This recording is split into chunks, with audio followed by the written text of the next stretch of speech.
Nossa, Cara, é um prazerzaço. É um prazerzaço, Prazer assim. também. A sua voz é realmente icônica. E quem está escutando o podcast agora do Spotify, com certeza deve estar conectando o Sérgio Maurício, porque ele simplesmente está entrelaçado na história do esporte. Você participou de todas as fases, né, que tivemos. Tô desde 79 nessa, né? Desde 79 no rádio, ainda garoto, com 16 anos. E aí, minha trajetória foi indo... O rádio é um grande impulso. Ele foi um impulso, inclusive, para eu começar a narrar futebol de botão, porque eu jogava mal futebol de botão, lá com os meus amigos no meu prédio. E eu nunca chegava na final. Aí, na final, tinha a partida final do botão, isso com 8, 9 anos, eu já ouvia muito rádio, e eu imitava os narradores, o Valdir Amaral, Jorge Cury, Dolcei Bueno de Camargo, eu imitava narrando e eles gostavam. E era até bom, né? Porque tinha uma narração de um cara que não chegava nunca na final, né? Que era eu. Eu sempre perdi antes. Que então, eu interessante. comecei a desenvolver a narração assim. Aí depois fui pro rádio, ser repórter e comecei a narrar o futebol, a narrar primeiro o futebol, o futebol é o nosso esporte, né? O esporte do brasileiro. Então, todos que começam no meio esportivo, eles começam sempre direto no futebol. Seja naquela época lá atrás, como hoje em dia, o futebol é a porta de entrada. Então, aí, depois da porta de entrada, eu já narrei 65 modalidades esportivas, então... Quantas? 65. 65 modalidades esportivas. Tem gente que pensa, mas nem Esportes tem que isso. nem Tem, imaginamos. sim. Tem quase... isso que eu imaginei agora. Não, tem quase 90 modalidades esportivas. Eu já narrei 65. Qual foi o esporte mais inusitado que você narrou? Foi o curling. O curling é um esporte... É o que... Isso, da vassourinha. Primeiro você tem que entender o jogo. Ele se chama, assim, na linguagem popular, o xadrez do gelo.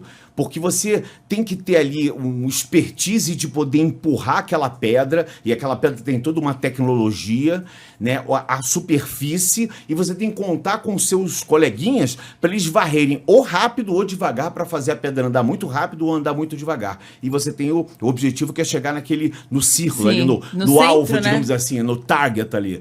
E é sensacional, porque é um jogo que você tira o adversário e tal. E é um jogo, assim, ele é lento, mas é dinâmico, se é que eu posso me fazer entender ou não. Sim. Mas ele talvez, só vendo que eu falando curling, as pessoas às vezes não entendem, é um esporte de inverno, dos Jogos Olímpicos de Inverno.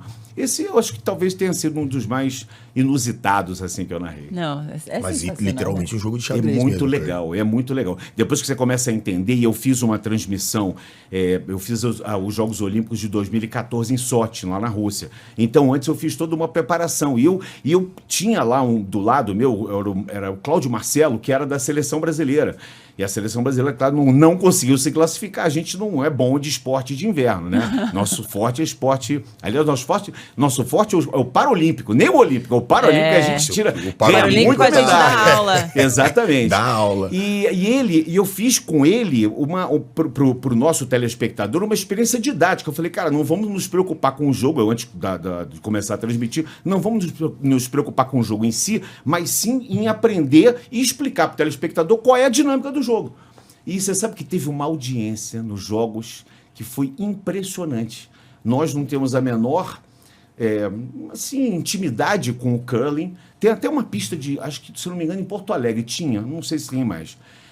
Mas o telespectador adorou aquele jogo, porque é um jogo muito tenso. Mas né? posso te falar uma coisa que o telespectador adorou? Com certeza absoluta é o seu magnetismo e o seu carisma. Porque ele conta a história, a gente vai ficando aqui assim, ó. Tá, então me fala mais. Porque é realmente um dom que você tem de tornar... Contar as histórias. Contar né? histórias. Eu adoro contar história. E assim, narrou carnaval, o que mais? Coisas diferentes de esporte que você narrou. De esporte eu narrei aquela corrida aérea. Sabe a corrida aérea da Aquela Red Bull?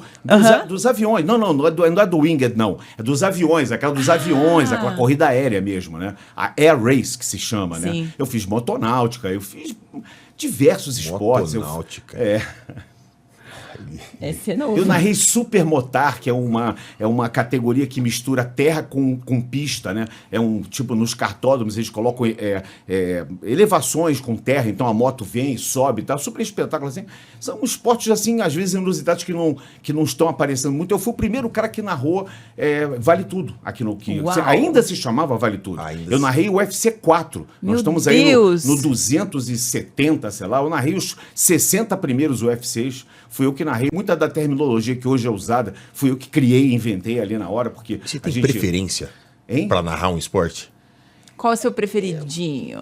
O meu Temos preferidinho mesmo é a Fórmula 1. Eu adoro o automobilismo e a Fórmula 1, mas você sabe que quando eu sento para fazer qualquer evento, eu me preparo muito e eu gosto muito de esporte. Eu sou capaz de ficar na televisão horas vendo um cara jogar golfe, ou vendo futebol americano, ou basquete da NBA. Eu gosto de esporte.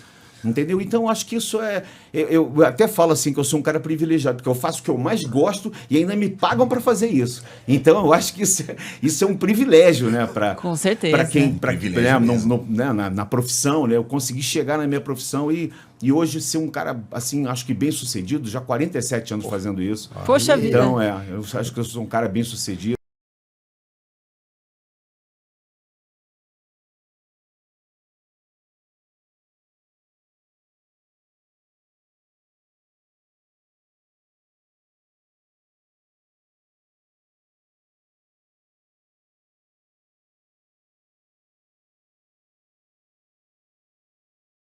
Cara, eu tenho você, assim, eu trabalhei 7 anos com o Faustão, que é também um super comunicador e tem